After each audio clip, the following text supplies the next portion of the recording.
Alright, we do folks at Bull. Marcus 225 numbers after the name.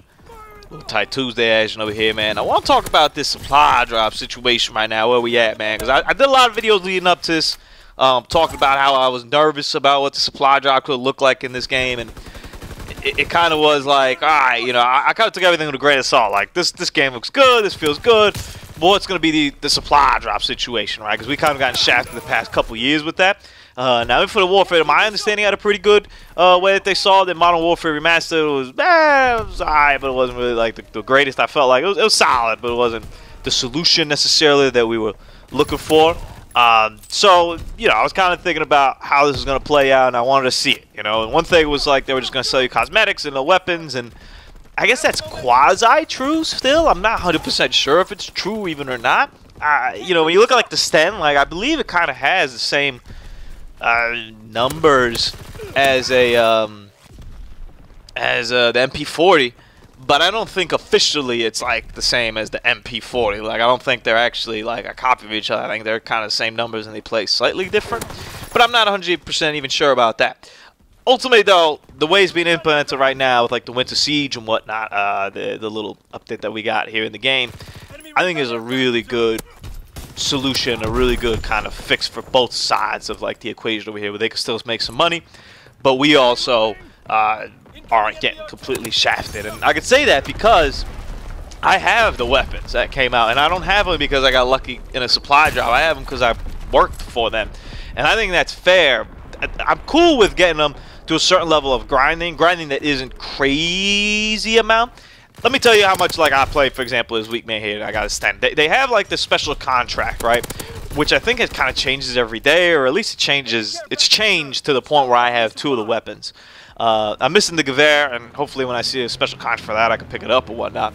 But I heard it's also trash. So I'm not really too nervous about it. But so there's a special contract where it's literally just like play 50 multiplayer matches and you get this gun.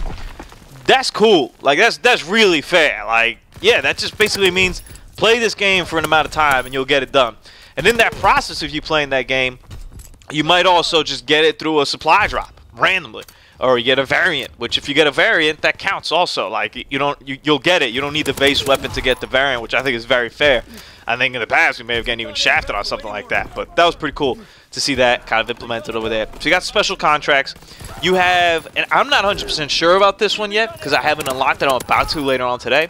But there's weapon bribes, right, where you could get a contract, and it's pretty simple too. I think it's just kind of play a bunch of multiplayer games that the contract was. And with that weapon bribe, you could get a weapon. I think it guarantees that out of that supply drop, a weapon's going to come out. Now you don't know which one, but it gives you an option. But the special contracts that you get from Major Howard, those show you what the weapon is that you'll get. That's dope. I saw that. I was like, say words. So I picked up the Sten one mad quick. And I was home this week. I played me like Monday night, Tuesday night. Probably like 2 hours, 2.5 hours each of those nights. And I think I played Thursday night. And that's lit. That's literally all I played this week. And I got the Sten, and I'm already like halfway through getting like that LMG, whatever the hell that thing's called that got added. That's awesome. That's great. And then you have all the different cosmetics, different emotes, and all that stuff, and a bunch of pistol grips, which is just ridiculous, which they need to add that kind of stuff just so that there are things in the supply drops, so that there is RNG, so that they can make a buck to it. And I think that's fine. If you want to go ahead and do all, and like just buy a bunch of supply drops over there and get all the stuff and whatnot and waste your money, or spend your money if you don't consider wasting that, to each their own. I think that's perfectly fine. I have no issues with that. My only gripe ever was it's unfair that somebody else, because they're spending more money and buying supply drops, gets different weapons or gets an advantage over me because I'm not doing it. That was my only gripe with it. This system we have now, to me, fixes that. And I think it fixes it for both sides, and it was really refreshing to see that, you know. Because going into the Winter Siege thing, we got the Winter Carrington map in there, which is dope, because I don't even have the Season Pass yet. I'm going to get it, but I don't have it yet. I didn't buy it because I wanted to play the game and see kind of how it was before I made any judgments, because I've kind of gotten scarred over here the past couple of years with Call of Duty. So I kind of wanted to see how that played out, and see if I would even stick with the game and the DLC or whatnot. But I'm pretty confident right now that I am, so I'm going to cop that. But even so, Carrington's kind of in its own playlist, which they need to do, because or else you're going to break your base kind of in half, which happened in the past, you know. And that's cool. So that was a smart way of handling it, but I had no interest. I wasn't going to go play no mosh pit Carrington, situation, so I didn't really care about that. But I even went to Carrington map inside of the package.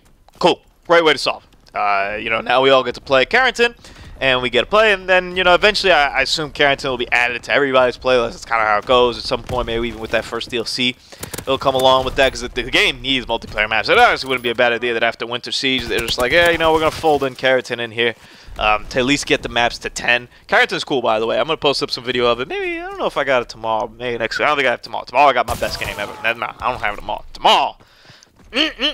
Wait till you see the balls video, man. We go brutal in it, yo. It's wild.